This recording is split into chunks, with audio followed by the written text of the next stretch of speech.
Il y a un mois, on vous faisait une vidéo où on se plaignait du fait que rien ne se passait dans le mercato. Et force est de constater qu'un mois après, les choses ont bien changé. Tant Manchester United s'est accéléré dans son mercato. Alors, on a finalisé l'arrivée de Mbeumo. On a géré le dossier Sesco d'une main de maître, j'ai envie de dire, vu la concurrence, vu qu'on le paye moins, vu qu'on paye moins que Newcastle, etc. Donc, tout roule pour l'instant. Et en plus de ça, la petite cerise sur le gâteau. Alors, on est sur un gardien, mais on en reparlera sûrement dans une autre vidéo. Mais on est aussi sur Carlos Baleba, notre propagande à l'académie. Hein, personne n'en parlait avant nous, il faut le dire. Il faut le dire. Personne ne demandait Carlos Baleba avant nous à Manchester United. Je pense que voilà, on a une portée internationale maintenant. Il faut accepter la pression, c'est comme ça. Bon, que ce soit deux ou pas, en tout cas, ça a bien pris puisque Manchester United s'est mis sur le dossier et on va parler avec notre invité que vous allez découvrir après.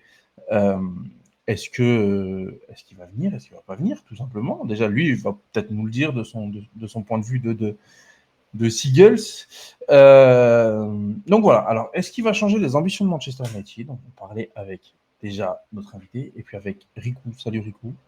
Salut. Comment ça va? Bah écoute, ça va très très bien. On termine très bien le week-end avec cette magnifique victoire de Crystal Palace face à Liverpool en Community Shield. Une masterclass de Dean Anderson au penalty encore une fois.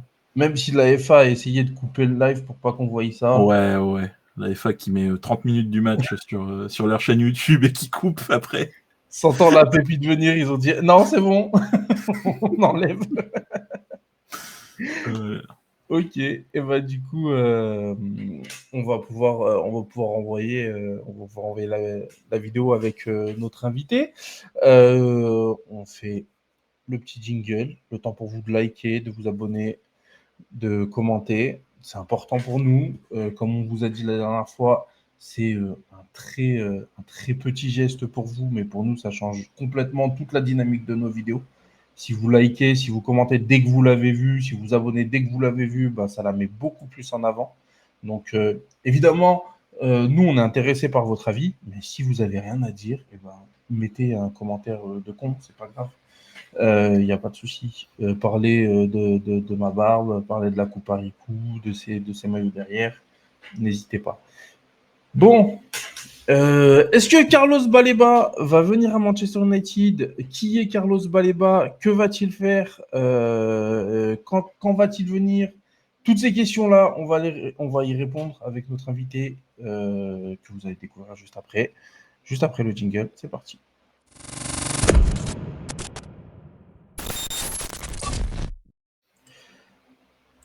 Alors, voilà, je m'étais un peu trompé dans la scène, mais c'est pas grave. Cette intro est un peu chaotique, mais c'est pas grave. Sigul's Corner, salut à toi, merci d'être venu aussi rapidement.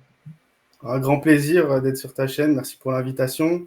Un grand plaisir de parler au nom des mouettes des Seagulls de Brighton sur cette situation plus que peu confortable pour le club de Brighton, mais j'ai hâte de vous donner des réponses et de vous aider sur ce cas et ce profil-là s'il va aller à Manchester. Ça, on ne saura pas avant les bids, les offres de Manchester. J'espère pas, mais peut-être, hein. On va en parler, on va parler du prix, on va parler de nous, pour nous, la faisabilité de cette histoire. En même temps, il y a deux points de vue. Il y a des conditions qui doivent être réunies de votre côté et d'une autre. Donc, c'est en prenant les deux qu'on va savoir s'il y a une chance que ça se fasse ou pas. Donc voilà. Eh ben, on va commencer tout de suite. Pour le plus grand nombre, il est connu, mais il y en a peut-être certains qui ne le connaissent pas, qui ne connaissent peut-être pas trop bien son profil, qui ne connaissent pas son parcours. C'est pour ça que c'est intéressant de t'avoir aussi. Qu'est-ce que tu peux nous dire? Déjà, premièrement, avant Baleba de toi, déjà. Et qui suis-je? Ah oui, bah oui, je me suis même pas présenté. Bah oui, présente-toi. Donc, vous connaissez peut-être pas, moi c'est Seagulls Corner. Donc, je suis un TikToker Brighton, donc le seul en France d'ailleurs. Hein. Et aussi, je me lance sur YouTube. Enfin, j'ai déjà fait quelques vidéos, mais je me lance sur YouTube. j'essaie de faire un concept qui s'appelle le slash. J'ai déjà invité French Premier League déjà sur ma chaîne pour le premier épisode. Et donc, voilà, on se lance sur YouTube. On espère que ça fonctionnera. Et un grand plaisir d'être sur cette chaîne pour parler de Carlos Baleba, les gars. Bon, pour cette fois-ci, on va vous demander un autre effort, puisque d'habitude, c'est pour nous. Cette fois-ci, allez sur le lien en description, vous tapez Seagulls Corner sur la barre de recherche, vous débrouillez, mais vous allez vous abonner sur YouTube, sur TikTok, de partout. Vous allez vous abonner sur notre TikTok à nous aussi, s'il vous plaît. Abonnez-vous, les gars, c'est gratuit, encore une fois. C'est ça. Et ça aide tout le monde. Voilà. Mais pour cette fois-ci... exceptionnellement, vu que je suis sympa. Voilà. On va prioriser Seagulls Corner. Si vous avez qu'un seul geste à faire, allez vous abonner sur sa chaîne. Et likez la vidéo et abonnez-vous, les gars, c'est super important. Et donnez des roses dans les lives. Ah ouais. Mais d'ailleurs, nous, on fait des lives aussi sur TikTok. Bah oui. On va en faire un ensemble, un de ces quatre aussi. Peut-être, hein. Ouais, peut-être. Bon. Je saurais pas trop, mais... Bon, on verra. Écoute. Bon, du coup... on enchaîne tout de suite sur la deuxième question. Carlos Baleba, qui est-il? Puisque lui, c'est pas un TikToker, c'est pas un YouTuber. Il fait TikTok, Carlos, ouais. Ah, il a TikTok, je savais pas. Oui. J'essaie de mentionner, mais évidemment, il fait le fantôme, hein, évidemment, sur la vidéo. Évidemment. Il a déjà la tête ailleurs, c'est pour ça. Je me demande pourquoi, d'ailleurs. Bon, alors, vas-y, dis-nous, parle-nous de lui, son parcours un petit peu, avant, si tu le connais, si tu le connais pas, c'est pas grave, le type de joueur que c'est. Quand je dis avant, c'est bon, je sais qu'il vient de Lille, mais est-ce que tu as suivi un peu son évolution ou pas? Après, à Brighton, comment ça s'est passé pour lui depuis qu'il est là? Et le type de joueur que c'est, enfin voilà, toutes les informations que tu peux donner pour ceux qui ne le connaîtraient pas. Donc déjà, Carlos, il faut savoir que c'est un numéro 6, numéro 6 plutôt milieu défensif, mais qui peut aussi jouer numéro 8. Alors, pour son parcours avant Lille, je ne peux pas trop vous donner d'informations parce que je n'ai pas trop suivi avant Lille. Donc, quand il arrive à Brighton le prend pour environ 30 millions avec une clause à la revente qui va être très importante pour la suite de la vidéo. De toute façon, s'il signe, on va faire un truc beaucoup plus sur son parcours précis et tout ça, donc vous inquiétez pas. Ouais, on reviendra dessus. Et Carlos, donc il vient de Lille pour une 30aine de millions d'euros vers Brighton. Il avait joué qu'une 20aine de matchs. Première saison sous Roberto De Zerbi. Il était plutôt intéressant, mais il était un peu barré par Pascal Gross et Gilmour qui étaient au niveau. Il a quand même joué sa 30aine de matchs, mais il était beaucoup plus remplaçant. Mais on voyait directement le potentiel, ses remontées de balles, ses récupérations ultra impressionnantes. Surtout le fait que c'est un peu un profil. Quand en fait, vous avez sûrement vos potes au five, vous avez toujours le buff dans l'équipe, le mec ultra puissant et tout, qui est rapide. Et c'est surtout ce profil-là qui est Carlos Baleba. Et donc, évidemment, tout le monde le connaît via cette saison où il a été juste exceptionnel. Quasiment, je dirais, moi, personnellement, je le catégorifiais plus comme le meilleur joueur de Brighton cette saison. Mais cette saison, c'était Van Ecke qui a été élu par le club meilleur joueur de la saison. Mais clairement, il fait partie du top 3, sûr. Et c'est celui qui a la plus grosse valeur marchande. Ça, c'est une certitude. Donc, Carlos, pour parler du profil, comme je vous ai présenté, c'est un milieu défensif. Très bon à la récupération, qui a une très bonne qualité de passe. Ses avancées au ballon, il remonte le ballon, ses courses, très actif sur tous les ballons. Il est très costaud, très physique. Et en fait, moi, je le catégoriserais même comme peut-être le futur Kanté. Sur mon compte TikTok, j'ai un peu appelé comme ça sur mes précédentes vidéos. Et franchement, il a un potentiel incroyable. Et on connaît évidemment toujours le flux de 6 qu'a Brighton, Bissouma, Caicedo et Baleba maintenant. Donc, les gars, Brighton, les numéros 6, c'est vraiment leur spécialité pour aller dénicher des talents, comme vous connaissez. Et Carlos Baleba vers Manchester, peut-être. Donc, hâte de continuer à en parler par rapport à ça. Ok. Alors, on s'était dit que tu avais une question, Riku, sur... Ouais.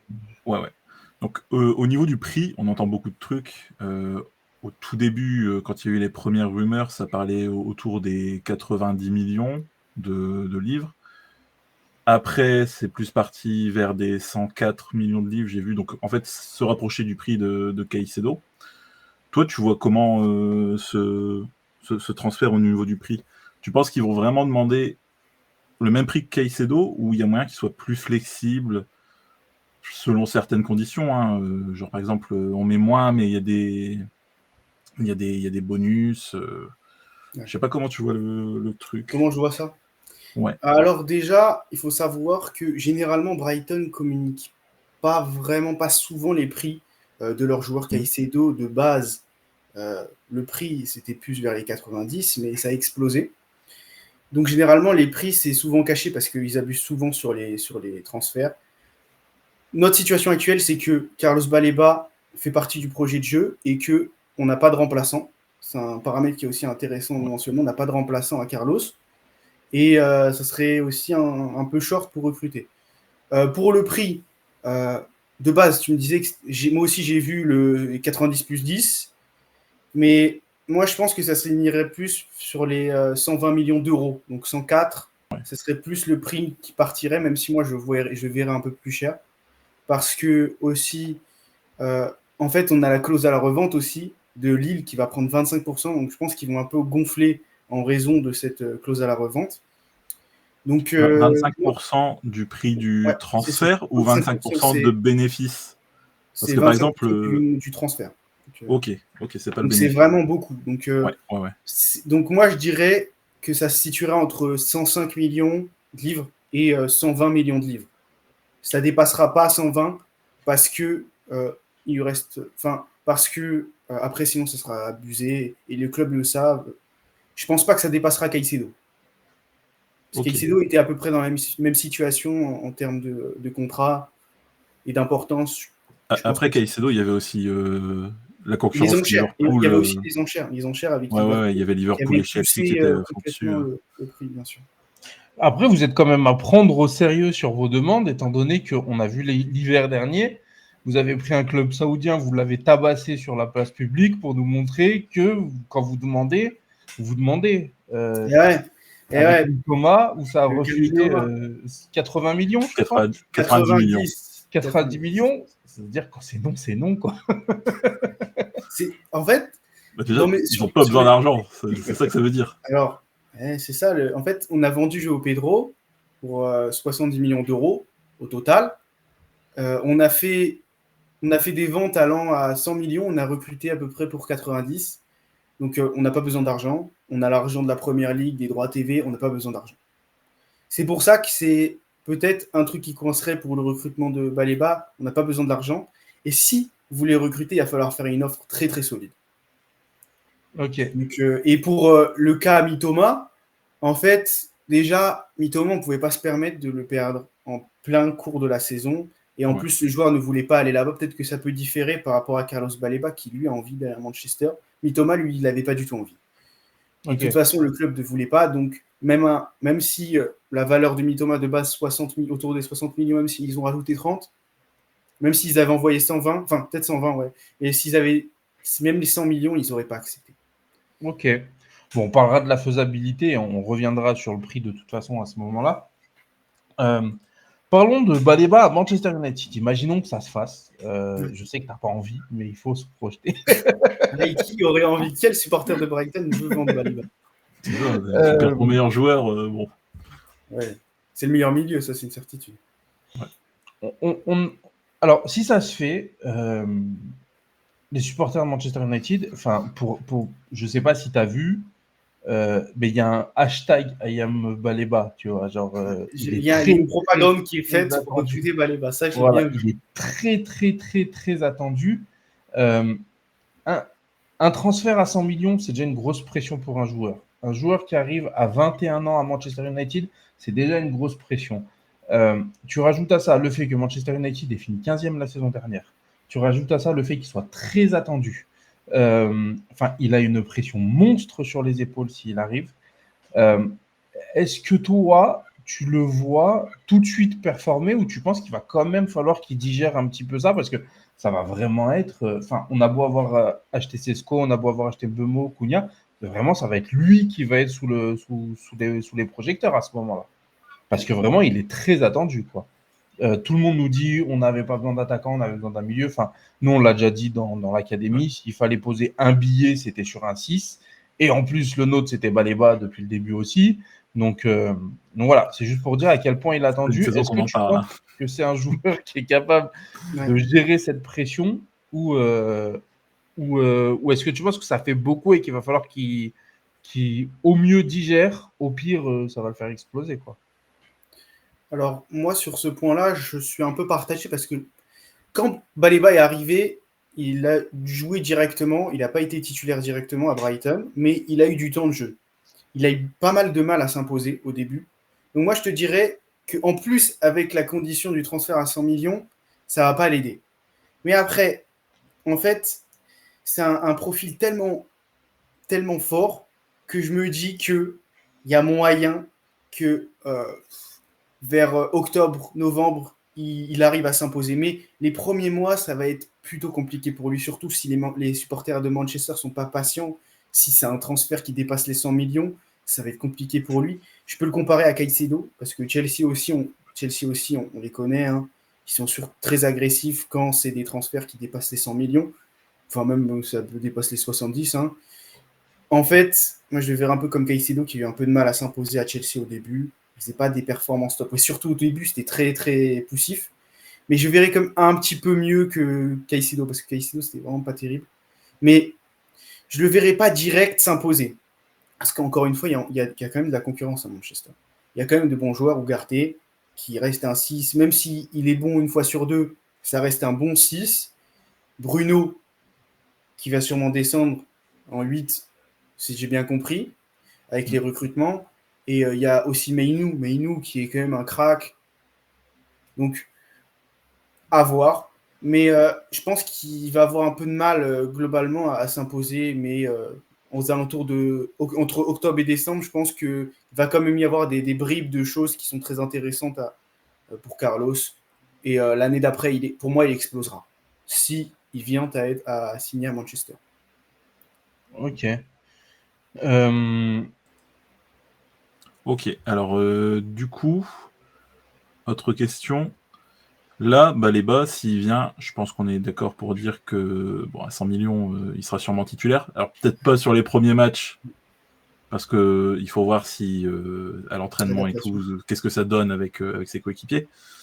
Mais je pense que son premier coéquipier, ce sera forcément Bruno Fernandes à côté, comme tu l'as dit, il sera descendu en tant que 8. Et à terme, ce sera sûrement Kobbie Mainoo quand Bruno partira.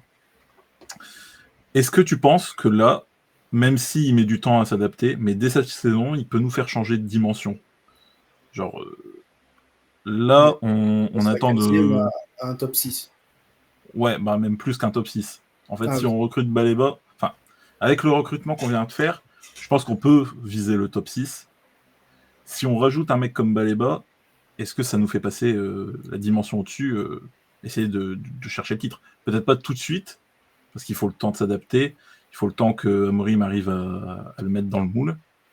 Mais dès la saison prochaine, tu n'as plus besoin de vraiment de faire de recrutement. Tu sais que tu as une équipe qui joue le titre. Alors, moi, je vais te répondre. Je vais te dire que c'est fort probable que Carlos Baleba vous apporte un nouveau. Déjà, il vous apporte un nouveau profil. Un profil que vous n'avez pas et qui est vraiment super complémentaire avec Bruno et Meinou. Je trouve que c'est vraiment ultra intéressant. Donc, il va déjà être aligné avec Bruno, qui est de base un numéro 10, mais il va redescendre en 8. Mais Baleba, c'est plus un 6 qui, même des fois, peut jouer défenseur central. Donc, je trouve Ouais. qu'un 6 avec un 8, c'est super complémentaire. Les deux vont être super complémentaires. Après, c'est la question si Baliba a réussi à s'imposer ou pas. Moi, comme je t'ai dit, je vois qu'il ait un peu de mal avec toute la pression du club, les supporters. Je pense qu'il va avoir un petit peu de mal au début. Mais je pense que la deuxième partie de saison, elle va être beaucoup mieux. Euh, comme, je pense que, comme Chelsea, Vous avez Chelsea, il y a 2 ans, la première année où ils recrutent Caicedo, ils font vraiment une saison pas terrible. Mais ils reviennent, il me semble qu'ils reviennent 6e. Comme je dis, moi, je verrais à peu près la même vision que le Chelsea quand Caicedo arrive. Parce qu'il leur manquait aussi un 6, et vous, il vous manque un 6, mais un profil comme Carlos Baleba, c'est vraiment la pièce manquante pour moi, qui vous manque. Mais il y a aussi Bemo, Sesco et Cunha qui viennent à peine d'arriver. Donc il faut se dire eux, ces joueurs-là, il faut aussi qu'ils réussissent à s'imposer. Parce qu'à mon avis, Bemo, je ne m'inquiète pas trop, mais Sesco, aucune garantie. Ça se trouve, ça peut faire une Oilund. C'est ce que je veux vous dire. Donc, ça peut aussi, d'un point de vue offensif, ça dépend aussi du rendement des buts. Mais d'un point de vue, milieu de terrain, il peut être dominateur. Ce milieu peut être dominateur, mais après, il faut marquer les buts. C'est ça, la problématique. Et je pense que Carlos Baleba peut au moins, pour la première saison, vous relever et faire entre top 8 et 5, 6e. Je ne verrai pas plus haut parce qu'il y a aussi l'adaptation qui est très importante. Ok. Après, on a quand même, on a vu l'importance d'un numéro 6 à l'arrivée de Casemiro. Manchester United, avec un 6 performant quand Casemiro est arrivé et qui fait 6 mois exceptionnels, c'est injouable. Enfin, ils sont très très forts avec Casemiro. Et on a toujours eu, ça fait quand même 10 ans qu'il y a cette constante il nous manque un 6, un 9. C'est vraiment les deux postes sur lesquels on n'arrive pas à installer quelqu'un.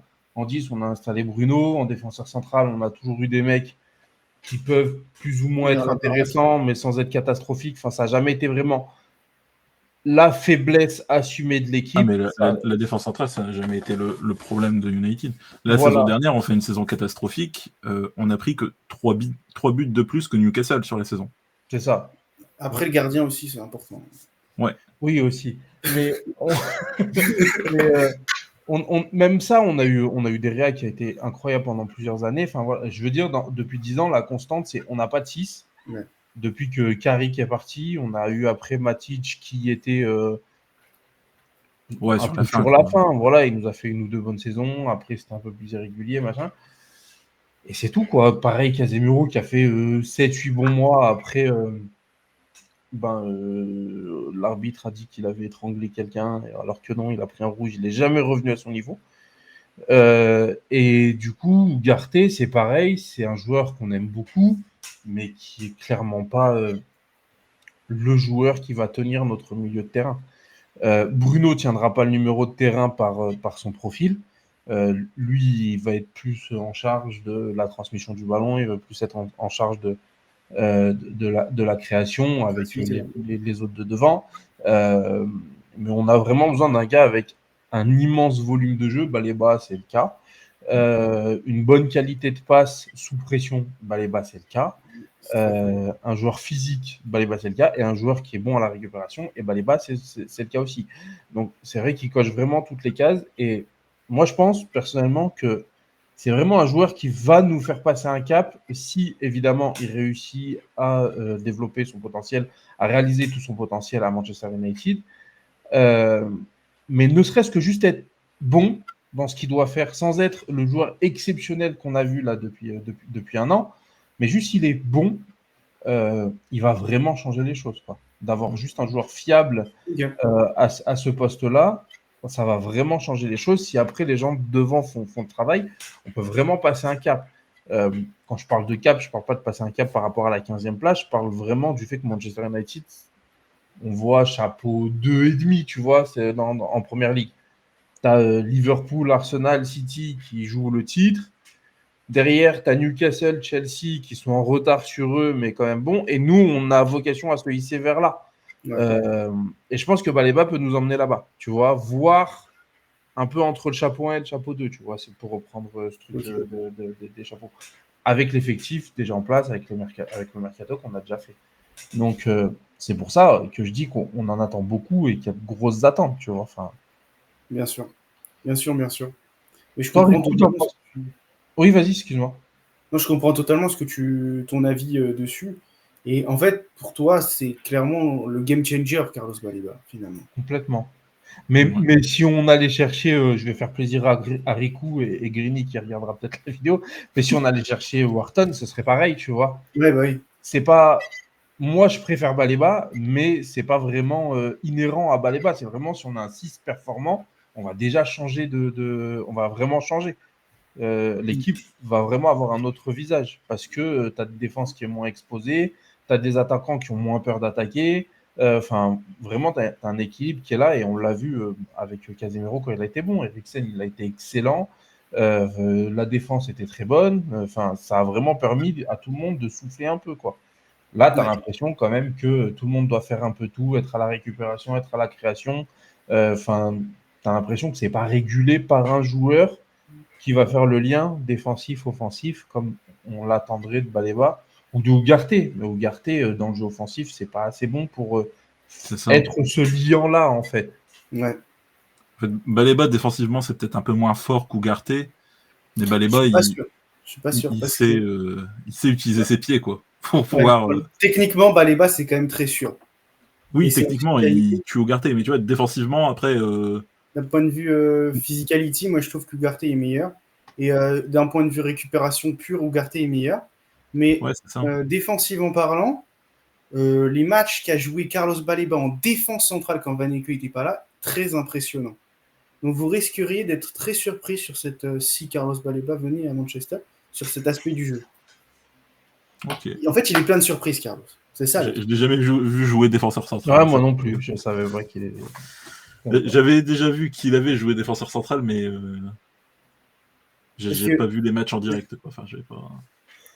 Donc, mais après, il a pas. Voilà. Non, mais franchement, il tient bien. Il tient vraiment bien. Okay. J'étais surpris parce que on a un défenseur qui s'appelle Dunk, qui est vraiment une merde, mais il était vraiment 10 fois meilleur. Quoi, vraiment. Ok. Bon, passons à la question que tout le monde se pose. Avant d'avoir ton avis à toi, parce que c'est le plus important, je vais demander à Riku. Riku, est-ce que ça va se faire, Baleba Manchester United, avec ce qu'on a entendu Alors, premièrement, sachez qu'avant cette vidéo, vous savez, j'étais déjà hype. Je suis encore plus hype là d'avoir entendu notre collègue. Ouais, il fait sa propagande sur Twitter déjà. On va intensifier la propagande. Mais Riku, est-ce que tu penses que c'est faisable? Franchement.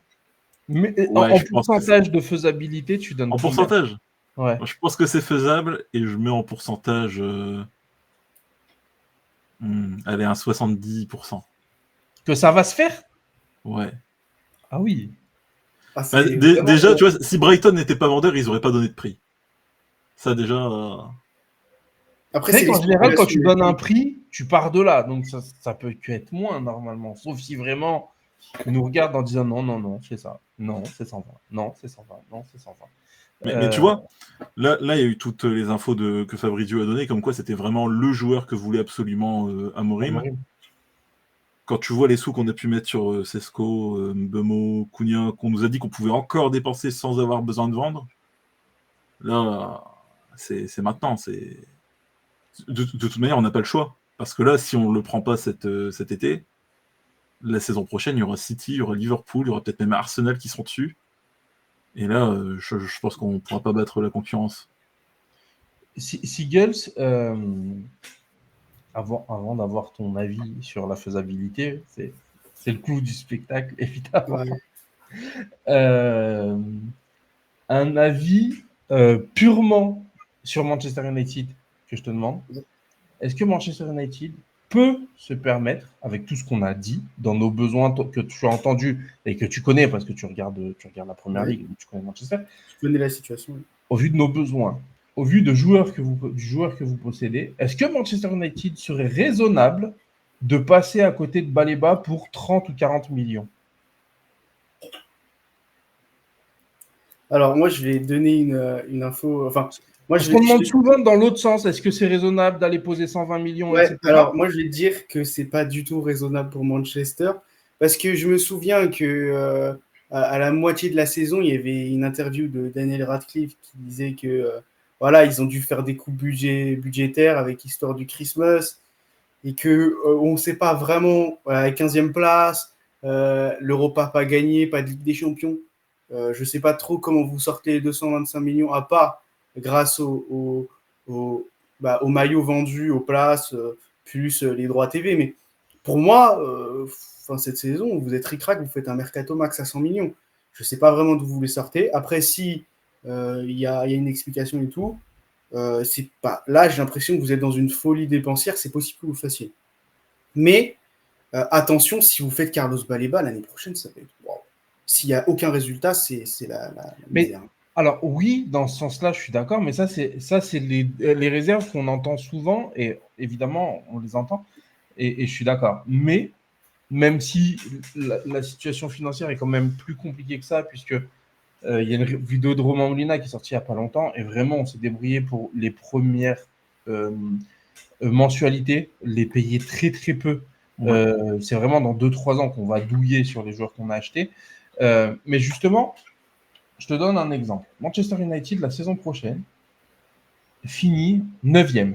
D'accord ? Pas d'Europe. Est-ce que on n'aurait pas dû, enfin, est-ce qu'il aurait été prudent, justement, de ne pas acheter un joueur dont on savait qu'on en avait besoin sur le profil et peut-être rater 2-3 places, tu vois, et rater potentiellement la Ligue des Champions et potentiellement l'Europa League. Même financièrement, il faut quand même regarder les risques et les bénéfices, parce qu'il y a un risque énorme à ne pas acheter les joueurs dont tu as besoin et à continuer à ne pas avoir de Coupe d'Europe et à pas rentrer d'argent aussi, tu vois. Surtout que maintenant, on s'est mis dedans, enfin, en posant 225 millions sur 3 joueurs. Après, là, sur les transferts, il y a Kuna qui n'est pas compté pour cette saison, qui est compté pour la saison dernière. Aussi. Mais tu vois ce que je veux dire, c'est maintenant qu'on a commencé, en fait, on ne peut pas s'arrêter. Soit on faisait un mercato low cost depuis le début, et dans ce cas-là, on était prudent, on faisait attention à nos coûts, etc. Soit on y va franchement et on se dit, bon, on met à fond, on essaie de choper la Ligue des Champions pour revenir dans des revenus qui sont corrects et qui font que Manchester United peut continuer de survivre, quoi. Ouais. Enfin, c'est un peu la question que je me pose, tu vois. C'est vrai qu'on peut toujours se demander, est-ce que c'est raisonnable de l'acheter ? Mais je pense qu'il y a aussi la question de, est-ce que c'est raisonnable de ne pas l'acheter ? D'un point de vue... Ouais, c'est vrai que ce que tu me dis, c'est vrai que ça peut être... Enfin, si vous perdez 2-3 places et qu'effectivement, vous arrivez à la 5e place et que par miracle, c'est Ligue des Champions, effectivement, les 100 millions, vous allez regagner. Mais moi, je trouve que acheter Carlos Baleba, même si tu t'endettes sur 3 ans, en fait, c'est pas le salaire qui va gêner, mais un sans patate comme ça, alors que vous avez aucune certitude de finir 5e ou 9e, parce que en fait, Amorim, depuis le début, c'est une fraude. Ça se trouve, c'est une fraude, hein. Au Sporting, enfin, pour le moment, moi, avec Amorim, le 3-4-3, là, il fonctionne pas top. Et il n'y a aucune certitude avec Amorim. Mais il ne fonctionne pas parce qu'il n'a pas ses joueurs. Et justement, Baleba permettrait d'avoir les joueurs qui va pouvoir jouer dans son 3-4-3. Non, mais ce que tu me dis, ça se tient vraiment. Ça se tient vraiment. Mais moi, je suis plus conservateur, je dirais. Ouais. Et je dirais qu'il faut faire attention. Ok. Et donc, maintenant, alors, verdict. Est-ce que tu penses que ça va se faire ou pas ? Vers où tu tends le plus et à combien de pourcents ? Ok. D'abord, je vais donner le pourcentage à la fin parce que je trouve que c'est le plus sympa à avoir. Mais moi, je dirais que, comme tu le dis, on connaît la folie de Manchester, donc c'est très probable qu'ils balancent l'argent. Très, très probable. Après, est-ce que Brighton s'alignerait et accepterait de le vendre ? Parce que moi, je suis plus partisan de dire que Carlos, il a encore besoin d'une saison pour vraiment confirmer. Parce que cette saison, il a confirmé, il a montré tout son potentiel, mais la saison prochaine, pour moi, il doit valider en disant que c'est moi le top 3, numéro 6 de Première Ligue. Donc je me dis que, enfin, mon plan, moi ce que je serais pour qu'il fasse, attendre une saison, et vous le paierez 95, tu vois, 100. Pas les 120 qu'il demande, un peu moins cher, mais en ayant une certitude, parce que déjà, son contrat, déjà, il est pas, à mon avis, il ne doit pas être satisfait de son contrat. J'ai entendu des rumeurs qui disaient que Brighton essayait de lui faire signer un nouveau contrat, mais que ça pouvait être très compliqué parce qu'il est très attiré. Il y a eu les personal terms envers Baleba qui ont été déterminés. Donc, Baleba, il n'est pas satisfait de son salaire. Je crois qu'il est dans le top 3 des pires salaires de Brighton. Dans le top 5. Il est payé 12 000 euros par semaine. Ouais, j'ai vu ça. Ouais. C'est très bon. C'est vraiment très nous, on a regardé 12 000 euros par semaine, t'es moins payé que les jeunes. Chez nous. Il fait vraiment partie des salaires les plus bas possibles. Ouais. Donc moi, je me suis dit, est-ce qu'il serait pas enclin à Brighton? Je pense que Brighton va faire la proposition, va lui proposer un meilleur salaire et va mettre une clause. Une clause qui sera pétée. Et en fait, vu qu'il y a les personal terms déjà qui sont déjà acceptés, Manchester, vous allez avoir la priorité. City, Liverpool, tout cela, en fait, soit il vous met une balle dans le dos, soit en fait, vous arrivez à le verrouiller et de se dire l'année prochaine, c'est sûr que vous le prenez. Et avec Brighton, vous mettez une clause en place à 100 millions d'euros, 90 millions de livres, pour que ça soit sûr que l'année prochaine, vous l'ayez. Sinon, pour cette saison, moi je pense que ça va être.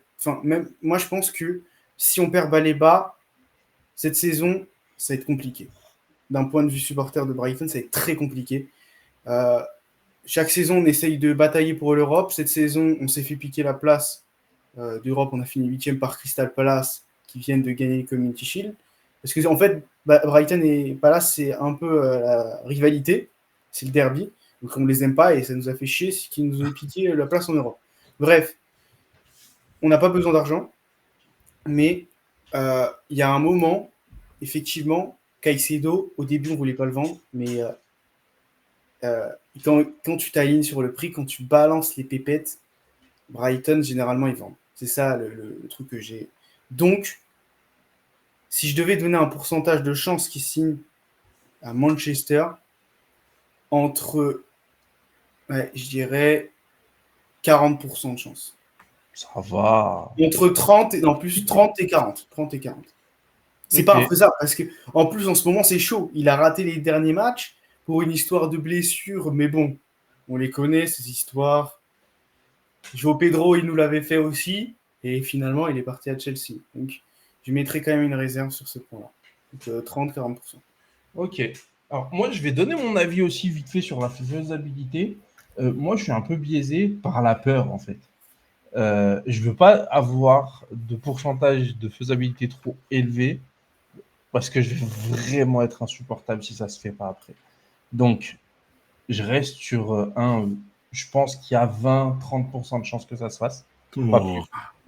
Mais en vrai, je me protège beaucoup. Si je regardais ça d'un autre œil, si j'étais pas supporter de Manchester United, je pense que je mettrais plus, tu vois.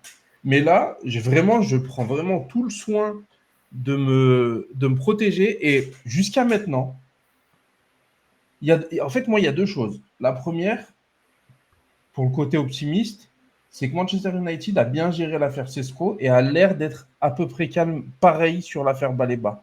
C'est-à-dire, on va se mettre d'accord avec le joueur et après, on va aller parler avec Brighton en leur disant, vous voyez, votre joueur, il veut venir chez nous, faites-lui pas à l'envers, vous n'allez pas nous demander 120 millions alors que le gars a envie de venir à la maison. Tu vois.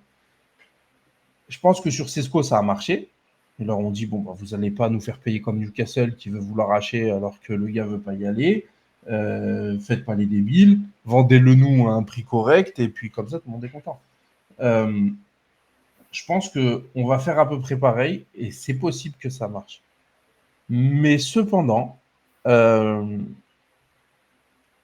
j'ai pas l'impression que Brighton, même si apparemment c'est dans votre politique de ne pas retenir les joueurs, d'être à l'écoute, de ne pas aller dire bah non, tu restes, va te faire foutre, c'est comme ça et pas autrement. Déjà, c'est pas votre intérêt parce que s'il fait une saison nulle l'année prochaine, vous perdez de la valeur aussi marchande. Et puis aussi parce que vous êtes un club qui travaille bien avec les joueurs et qui connaissait un peu l'importance d'avoir des joueurs qui se sentent bien au club pour pouvoir avancer. Et Et même si c'est ça, j'ai pas vu pour l'instant de signaux comme quoi Brighton était prêt à le lâcher. Tout ce qu'on voit, c'est que Baleba est OP. Tout ce qu'on voit, c'est que Manchester United le veut absolument. Mais on n'a pas l'impression qu'il y ait une rencontre qui se fasse. Tu vois, tu as l'impression que nous, on va vers Je suis Brighton et d'accord que avec Brighton toi. reste posé, quoi.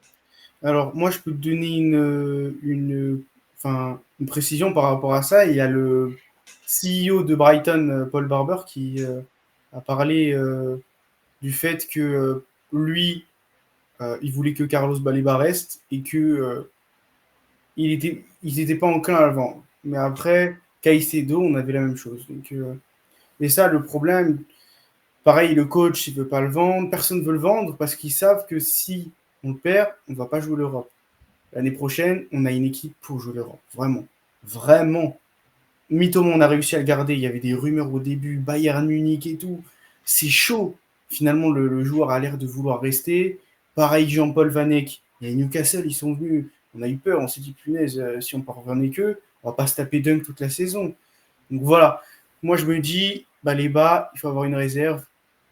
Et de toute façon, l'intérêt du club de le vendre n'est pas non plus haut. Ça va dépendre des discussions qu'il va y avoir avec Manchester. Pour moi, soit vous balancez l'offre, là, les 120, ils tombent. Et là, Brighton, c'est 50%. Ils acceptent, ils refusent, en fonction de la volonté du joueur, qui est très, très motivé. Soit vous négociez avec Brighton pour le faire l'année prochaine et payer une clause plus basse. Soit Brighton dit non, on attend l'année prochaine et on fait monter les enchères. Et là, c'est le pire pour vous. Parce qu'à mon avis, si vous faites une mauvaise saison, vous finissez 9e, City, ils vont venir et voilà. Ça, moi, c'est La la crainte. peur que j'ai, c'est que si on refait une saison nulle, vraiment nulle, entre 9e et 15e comme on a fait là, on va pas attirer les mêmes joueurs que ce qu'on a attiré cette année. C'est vraiment la dernière saison pour capitaliser sur le nom Manchester United. Tu vois, si on refait une saison nulle, les jeunes joueurs à très fort potentiel comme ça, ils vont pas croire au projet. Alors, c'est pas grave, ça nous obligera à travailler autrement et peut-être qu'on sera peut-être un peu plus intelligent. Mais n'empêche que Baleba, moi, je ne le vois pas venir si on fait sur 3 ans, si on a fait 8e, 15e et 12e. Tu vois, et au bout d'un moment, il va se dire, les gars, vous êtes mignons, mais j'ai une carrière quand même, tu vois. Oui. Et je ne suis pas n'importe qui en plus, tu vois. Il n'y a pas beaucoup de clubs. Et puis, on parle de Première Ligue, mais je pense que tu as d'autres clubs, Real Madrid, Bayern Munich, tu as des clubs européens qui peuvent être Paris, il y avait intéressés déjà des par lui. rumeurs, Paris. Paris, ouais, il y a eu des rumeurs. PSG, parce qu'il Mais vient de il n'y a Lille pas 10 aussi. 000 clubs hors d'Europe. Déjà, la Serie A, aucun peut mettre le prix. Oui, Au ça va. Real, peut-être le Real, le Barça, ils ne pourront pas. Ils n'ont pas la thune, à part s'ils font une Non. magouille. Et le PSG, que ça. Il y a 3 clubs, 2-3 clubs. Ah, mais si tu te bats avec le Bayern, avec le Ouais, PSG et ouais. avec le Real, moi je te le dis tout de suite, on est hors course. Hein. C'est vrai que là, il a Sauf des si choses. vraiment il rêve de Manchester United le soir et on ne sait pas, c'est possible. Hein. Il y a plein de joueurs qui adorent Après, Manchester. Mais... Carlos Baleba favorise la première ligue. Il a dit dans une interview. Enfin, pas dans une interview, mais je suis quasi sûr qu'il favoriserait la ouais. première ligue. Bon, à voir. Bon, écoutez, on est sur 45 minutes de vidéo. Ça vous fait un truc déjà bien complet. Ah, là, ouais. Mais c'est important de parler de Carlos Baleba, notre propagande. C'est quoi, c'est depuis le mois de novembre qu'on parle de lui. Hein. Ouais. Ah, vraiment, nous Ouais, sur les vraiment, ça vidéos. fait longtemps qu'on en parle. Moi, j'essaye de faire un barrage, les gars. chaque TikTok, je balance la mini que j'ai faite. Carlos Baleba to Manchester United. Keep dreaming. J'essaye. Après, je me fais insulter, mais c'est pas grave. non, insultez pas non Ouais. plus. Mais... Ah, j'abuse. Mais voilà, en tout cas, on verra bien ce que ça donne. Mais c'est vrai qu'on est très, très chaud. Et moi, je serais trop content que pour une fois dans ma vie, parce que Manchester United, même à son top, n'allait pas chercher les joueurs dont on rêvait, tu vois, au début. Je crois que depuis Moi, ils sont Rooney, partis chercher Cunha. Oui, toi, tu as vu ta propagande. Mais alors, moi, des propagandes, si t'es laisse. Quand il était à Porto, j'étais sur la une gueule de la propagande Télès. propagande. Donc, voilà, la gueule de la propagande. Carrément. Mais voilà. Donc, on va voir. Hein. Écoutez. On va voir. Merci beaucoup, Harikou. Et encore plus, merci à Seagulls d'avoir été là avec nous sur cette vidéo. Je vous rappelle de vous abonner, de liker, de nous faire des commentaires aussi. On se retrouve très vite pour une prochaine vidéo. Là, le prochain, ça va être, je pense, bilan, preview de la saison. Ça Ouais. peut être intéressant de faire ça aussi. Et puis, Ça arrive, hein. là, ça va s'enchaîner un peu les vidéos. Il va y avoir peut-être une preview Arsenal. Il va y avoir le débrief petit truc qui Arsenal. arrive, je crois, c'est la première ligue qui recommence. Ouais, c'est ça. Donc restez là, on sera dispo, on sera présent. Voilà, merci à tous. À très bientôt. Ciao. Ciao.